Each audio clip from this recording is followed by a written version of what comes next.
다음으로 좀 넘어가 볼까요? 사람에 주목해보는 시간, 아침엔 피플이죠. 첫 번째 인물 보겠습니다.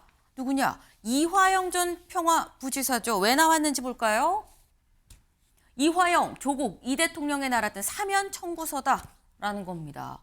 이화영 전 경기부지사 본인의 SNS에 이런 글을 올렸어요. 조국, 송영길, 이화영, 본인이죠.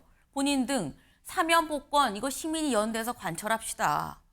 시민들 연대해서 나를 포함해서 나랑 조국 전 대표랑 이 송영길 전 대표 등등 다 같이 사면해달라고 요구합시다라고 얘기를 했다라는 거예요.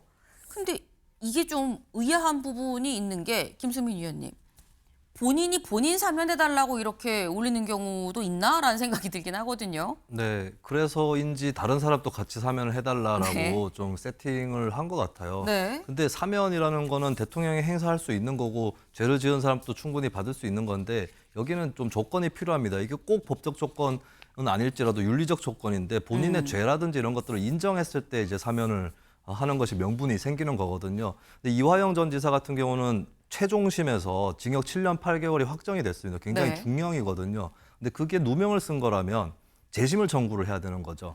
사면을 요구할 일이 아니다라고 하는 거고 송영길 전 대표도 이제 재판에서 유죄를 받고 있는 그런 상황이고 조국 전 대표 같은 경우는 사실 기본적으로 예를 들면 2009년에 서울대 연구실에서 본인이 직접 공문서를 위조한 거라든지 이런 거에 대해서는 전혀 언급 없이 그냥 굉장히 좀 뭔가 이렇게 정체가 없는 사과만 연거푸했었습니다. 이런 것들이 다 사면에 필요한 필요 조건들을 충족시키지 못한 상태에서 요구가 나오는 것이고 사실 이재명 대통령한테 아무 도움이 안 되는 요구예요. 이재명 대통령도 본인에 대한 사법 리스크 문제를 별로 최근에 신경을 안 쓰고 있고 경제 문제 쪽으로 굉장히 심혈을 기울이고 있는데 네. 이재명 정부의 가도에 오히려 방해가 되는 행동이다 이렇게 보고 저는 이재명 대통령이 본인이 최근에 계속 피력하고 있는 그런 포부라든지 방침 이런 것들을 봤을 때 이런 사면 요구는 받아들이지는 않을 것이다라고 전망을 합니다. 네, 지금 사면 청구서가 이재명 대통령 아직 취임하고 2주도 채 되지 않았는데 얼마 전에 혁신당에서 그리고 이번에 또 이화영 전 이 부지사가 계속해서 지금 보내고 있는 상태인 거죠. 이재명 대통령 입장에서 좀 곤혹스러울 수 있겠다라는 생각이 좀 듭니다.